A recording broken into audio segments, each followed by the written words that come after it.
उठकर कोई कुत्ता थाली के पास आ जाए तो उस समय जो क्रोध और घृणा महसूस होता है। कैलाश ने सुबह चाय पीते समय नारायण और बिरजू को बुलाकर कहा कि आंगन में खेलते झगड़ते बच्चों के शोरगुल चिल्लाहट कितनी सुखद प्रतीत होती थी।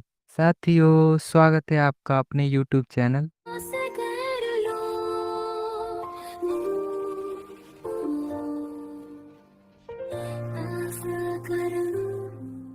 आज हम पढ़ने वाले हैं क्लास 10th के वर्णिका भाग 2 के पाठ धरती कब तक घूमेगी। साथियों, इस वीडियो में हम पहले लेखक परिचय को देखेंगे, क्योंकि लेखक परिचय से बहुत सारे ऑब्जेक्टिव बनते हैं। उसके बाद फिर हम इस कहानी को कार्टून के माध्यम से समझेंगे। तो चलिए पहले लेखक परिचय को समझते हैं। इसके लेखक सावर दहिया हैं, जिनका जन्म 10 अक्टूबर 1948 ईस्वी में बीकानेर राजस्थान में हुआ था। इनकी मृत्यु 30 जुलाई 1992 ईस्वी को हुई थी। यह राजस्थानी भाषा के एक प्रमुख कहानीकार हैं। ये कहानी धरती कब तक घूमेगी समकालीन भारतीय साहित्य से लिया गया है। यह कहानी राजस्थानी भाषा में सावर दहिया ने लिखा और बाद में इन्होंने ही इसे हिंदी में भी अनुवाद किया। ये एक सामाजिक कहानी है। लेखक परिचय इतना ही है, तो आप लोग इसे अच्छे से याद कर लेंगे। आपसे ऑब्जेक्टिव कैसे पूछेगा ये भी बता देते हैं। धरती कब तक घूमेगी शीर्षक कहानी किसकी रचना है?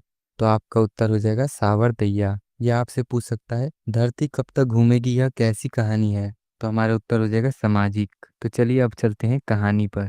साथियों, किसी भी कहानी को समझने से पहले हमें उसके पात्रों को समझना बहुत जरूरी होता है। तो इस कहानी में जो भी पात्र हैं उनको मैं आपको दिखा देता हूँ, उसके बाद फिर हम कार्टून के माध्यम से समझेंगे। ये सीता हैं, इनके 3 बेटे हैं। सबसे बड़े बेटे का नाम कैलाश, बीच वाले बेटे का नाम नारायण और सबसे छोटे बेटे का नाम बिरजू है। कैलाश की पत्नी का नाम राधा है, नारायण की पत्नी का नाम भौरी है और बिरजू की पत्नी का नाम पुष्पा है। कैलाश, नारायण और बिरजू के कुछ बच्चे भी हैं, पर वो किताब में बताया नहीं गया है कितने बच्चे थे टोटल। तो हम लोगों ने मान लिया है कि कैलाश के 2 बच्चे होंगे, नारायण के 2 बच्चे होंगे और बिरजू का 1 बच्चा। चलिए तो अब कहानी शुरू करते हैं। सीता ने सोचा, ये महीना समाप्त होने में 2-4 दिन और बाकी है। कुछ याद आते ही उसका मन और आंख भर आया। आंखें पोंछकर उसने आकाश की ओर देखा और फिर जमीन खुरचने लगी। उसे महसूस हुआ कि पृथ्वी और आकाश के बीच घुटन भरी हुई है, ठीक वैसी ही घुटन जैसी उसके हृदय में भरी है। उसके पास सब कुछ होते हुए भी लगता है कि उसके पास कुछ नहीं है। उसका भरा पूरा घर है, बेटे बहुए पोते पोतियां दोहित दोहितियां हैं। खाने को दोनों वक्त रोटी भी मिलती है, लेकिन फिर भी पता नहीं सब कुछ अजीब अजीब सा लगता है। लगता है कि कुछ कमी तो जरूर है। दोनों वक्त खाना और निश्चिंत होकर सोना ही तो सब कुछ नहीं होता ना। सीता अपना काला ओढ़ना देखकर उदासी सी हो गई। वो बहुत गंदा हो गया था। उसे देखकर वो अपने मृत पति को याद करती हुई सोचती है कि वे जीवित थे तब तक तो सब ठीक था। घर घर की तरह लगता था। आंगन में खेलते झगड़ते बच्चों के शोरगुल चिल्लाहट कितनी सुखद प्रतीत होती थी। उस शोरगुल में संगीत के जैसा आनंद आता था। लेकिन अब तो बेचारे बच्चे भी शोरगुल नहीं मचाते। यदि कभी मचाते हैं तो उनकी माँ का रिकॉर्डर बजने लगता है। वो कहती है कि कितनी दफा समझाया है कि वहां मत खेला कर, वहां गाली सीखने के अलावा क्या है, किसी को बोलने का शऊर तो है ही नहीं, जैसे मन चाहे वैसे बोलते हैं नाच पीटे। सीता सोचती है कि इस घर को क्या हो गया। बच्चे यदि घर के आंगन में नहीं खेलेंगे तो फिर क्या पड़ोसी के आंगन में खेलेंगे? इन्हें तो घर के बच्चे फूटी आंख नहीं देखे जाते। इन्हें तो सिर्फ अपने बच्चे प्यारे लगते हैं। उन्हें चौबीसों घंटे खिलाएंगे, हंसाएंगे, कुदाएंगे, उछालेंगे, बार बार दुलारेंगे। लेकिन छोटे या बड़े भाई के बच्चे को देखकर इन्हें उबाई सी आने लगती है, मानो अभी उल्टी हो जाएगी। वो चाहे मुंह से कुछ भी ना कहे, लेकिन आंखें तो सब कुछ बता ही देती है। खीर पूरी खाते समय यदि नाली से उठकर कोई कुत्ता थाली के पास आ जाए तो उस समय जो क्रोध और घृणा महसूस होता है, वही दशा इनके चेहरे पर दिखाई देती है। सीता अपने ही बारे में सोचने लगती है कि वो कौन है। कहने को तो इनकी माँ ही है, लेकिन माँ और बेटे के बीच जो अपनापन होता है वो कहाँ है? कोई थोड़ी देर के लिए भी पास नहीं बैठता। क्या हाल चाल है, तबीयत कैसी है, मन प्रसन्न है या नहीं, किसी वस्तु की आवश्यकता तो नहीं, अगर हो तो बताइए। ये सब बातें तो ये कभी पूछते नहीं। और वो लोग सोचते हैं कि दोनों वक्त खाना खिलाते हैं, ये कम है क्या? लेकिन ये दोनों वक्त रोटी भी तो खुशी खुशी नहीं खिलाते हैं। इन तीनों के पास इतनी क्षमता है कि मुझे खुशी से रोटी खिलाएं, मेरा खर्च उठाएं, लेकिन नहीं, ये तो अपने बीवियों की ही सुनेंगे। मुझे चाहिए ही क्या? रोटी ये खाते हैं, रोटी मैं खाती हूँ। वैसे भी जहाँ 5-7 लोगों का खाना बनता है, वहाँ एक व्यक्ति का खाना तो ऐसे ही बच जाता है। रोज नए पकवान मांगू, ऐसी बात तो है नहीं। वह बासी रोटी खाए तो मैं कौन सी ताजी घी लगी रोटी मांगती हूँ। लेकिन अभी तो ये घी लगी रोटी खाएं और मुझे बासी भी दें, तब भी तो कुछ बोल नहीं सकती। अगर बोलूंगी तो उनके तानों का बौछार हो जाएगा। कहेंगी कि हाँ हाँ, हम लोग तो भेदभाव करते हैं, खुद अच्छे अच्छे पकवान खाते हैं और तुम्हें बासी खिलाते हैं। हमें चिकनी चुपड़ी बातें अच्छी नहीं लगती। हम गरीब आदमी हैं, मुश्किल से अपना गुजारा करते हैं। अगर आपको लगता है कि कोई 56 भोग आपको खिला सके तो उसी के पास चली जाइए, देखे कितने दिन रोटी खिलाता है। वे अमीर होंगे तो अपने घर के होंगे, उनकी अमीरी हमारे किस काम की। सीता याद करती है कि वो दिन कितना बुरा था जब उसके बड़े लड़के कैलाश ने सुबह चाय पीते समय नारायण और बिरजू को बुलाकर कहा कि माँ को रखने का ठेका सिर्फ मैंने ही लिया है क्या? तुम लोगों का कोई फर्ज नहीं है क्या? तुमने कौन सा घर से हिस्सा नहीं लिया? तुम कौन से माँ के बेटे नहीं हो? उनकी बातें सुनकर नारायण बोला, आप जैसा कहेंगे वैसा ही कर लेंगे। कैलाश बहुत गुस्से से कहा, मैं क्या कहूँ, तुम्हें कौन सा दिखाई नहीं देता? बिरजू चुप रहा, वो हमेशा चुप रहता है। ये सारी बातें सीता पीछे से सुन रही थी। इस बात की वजह से इस कहानी का दूसरा नाम पड़ा, एक माँ तीन बेटे दो वक्त की रोटी। तो आपसे एग्जाम में पूछा जा सकता है, एक माँ तीन बेटे दो वक्त की रोटी के रचयिता कौन है? तो आपका उत्तर हो जाएगा सांवरदैया।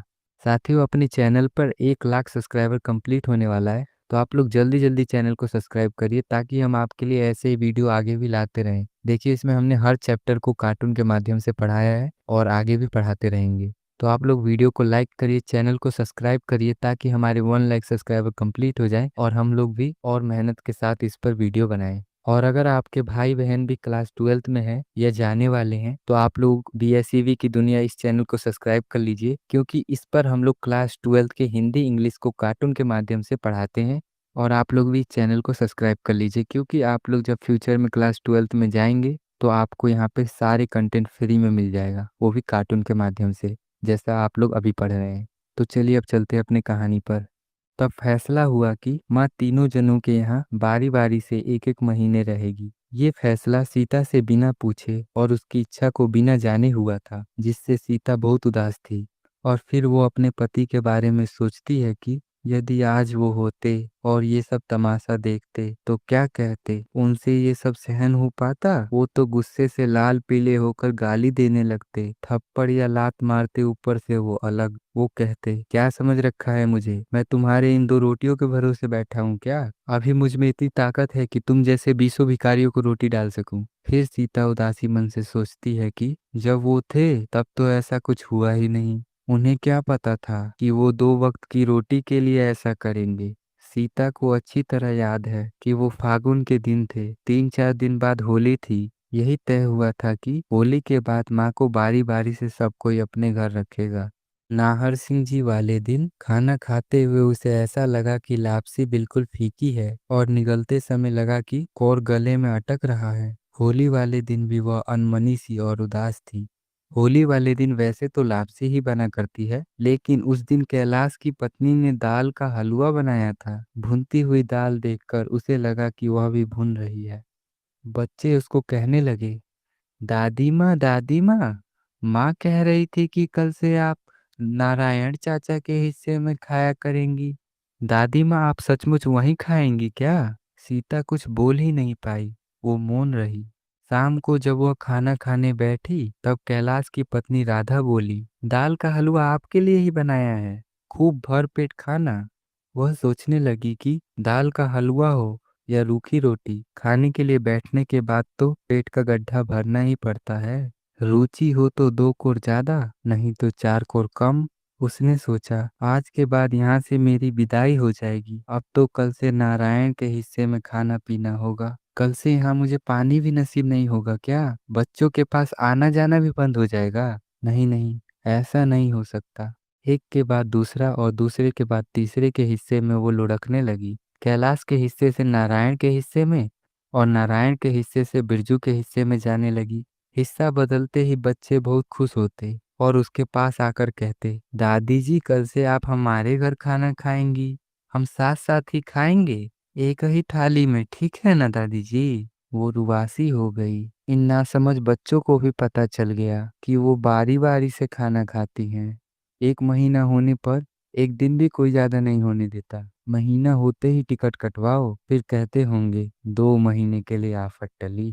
शाम होते ही बच्चे सर्वागियों के पाटे पर खेलते। वे जब कभी माई माई रोटी दे वाला खेल खेलते तब उसे महसूस होता कि यह कहानी आज भी 100% सत्य है। बच्चे में से एक जना भिखारिन बनकर बारी बारी से दूसरों के पास जाकर एक ही बात कहता, माई माई रोटी दे, और उसे जवाब मिलता, यह घर छोड़ दूसरे घर जा। वह सोचती है, बिल्कुल यही स्थिति मेरी है, मैं भी इस भिखारिन जैसी हूँ। महीना होते ही बेटा कह देता है, माई यह घर छोड़ दूसरे घर जा, और मैं रवाना हो जाती हूँ आगे वाले घर के लिए। वहां भी महीना पूरा होते ही वही आदेश सुनाई देता है, ये घर छोड़ दूसरा घर, दूसरा घर छोड़ तीसरा घर। जाते जाते 5 एक वर्ष व्यतीत हो गए। ये 5 वर्ष भी सुख चैन से बीता हो ऐसा कहाँ। इन 5 वर्षों में 2500 दफा झगड़े हुए।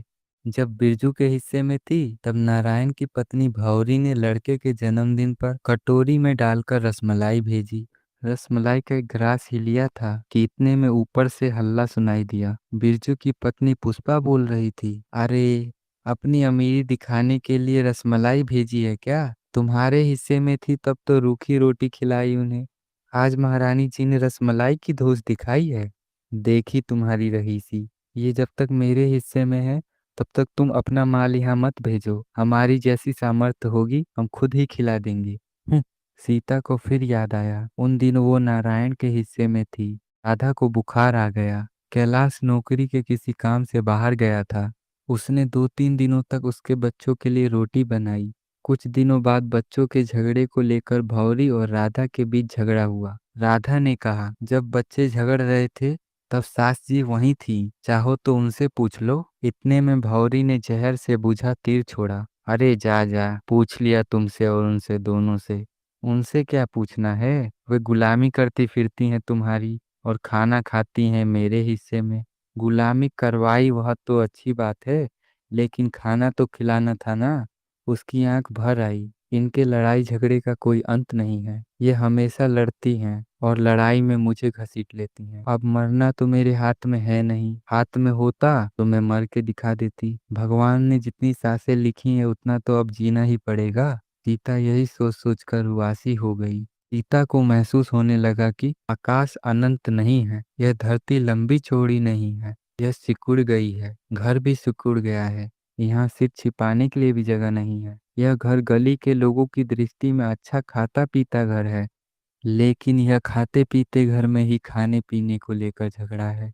एक पेट के लिए इतना झंझट। ये सुबह शाम गाय और कुत्ते के लिए रोटी डाल देते हैं, फिर मेरी एक रोटी में ऐसा क्या है कि इन लोगों को हमेशा नए ढंग से सोचना पड़ता है। आज तो हद ही हो गई। कैलाश ने कहा, यह बात अच्छी नहीं लगती कि माँ महीने में इधर उधर लुढ़कती रहे। मेरे ख्याल से ये ठीक रहेगा कि हम तीनों माँ को 50-50 रुपए हर महीने दे दिया करें। माँ के लिए 150 रुपए काफी हैं। चाय तो हम पिलाते ही हैं और आगे भी पिला दिया करेंगी। बाकी रही रोटी की तो वह माँ खुद पका के खाएंगी। नारायण ने कहा, जैसी आपकी मर्जी, मुझे तो मंजूर है। आज तो बिरजू भी चुप नहीं रहा। वो बोला, इधर उधर लुढ़कने से तो अच्छा ही है, अपनी जगह पड़ी तो रहेगी। इतनी बात होने के बाद सीता को ऐसा लगा कि उस कमरे में कीलों की खेती की गई है। जहाँ सीता अगर इधर उधर हिलती है तो उसे कीले चुभती हैं।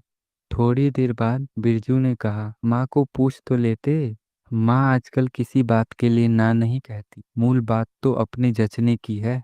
जब सीता ने ये सुना तो उसने कुछ नहीं बोला, बारी बारी से तीनों बेटों की ओर निहारने लगी। उसकी आंखों के आगे अंधेरा सा छा गया, मगर रोने की आवाज होठों से बाहर नहीं निकली। हृदय का एक टुकड़ा रो रहा था, उसके भीतर आंसुओं का समुंदर भर गया।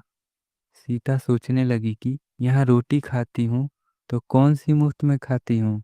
इनके बच्चों की देखभाल करती हूँ, जैसा बन पड़े 2 4 बर्तन भी साफ कर देती हूँ। कौन से हाथ घिसे हैं मेरे। लेकिन ये 50-50 रुपए इस काम की मजदूरी दे रहे हैं क्या। जब मुझे मजदूरी ही करनी है तो कहीं भी कर लूंगी। दुनिया में काम की कोई कमी थोड़ी ना है। और नहीं तो किसी के घर बर्तन भांडे साफ करके ही रोटी खा लूंगी। सवाल तो रोटी का ही है। अगले दिन सीता ने अपने 2-4 पल्लों की गठरी बांधी और अंधेरे अंधेरे ही घर से निकल गई। इस समय उसकी आंखों के आगे ना तो अंधेरा था और ना ही उसके धरती और आकाश के बीच घुटन हुई। आज आकाश अनंत था, धरती बहुत बड़ी थी, वह रास्ता बहुत चौड़ा था जिस पर वह रवाना हुई थी। और सबसे बड़ी बात यह थी कि उसके चारों ओर खुली हवा थी। साथियों, तो ये कहानी खत्म हुई। चलिए तो मिलते हैं एक नए वीडियो में नए ऊर्जा के साथ। तब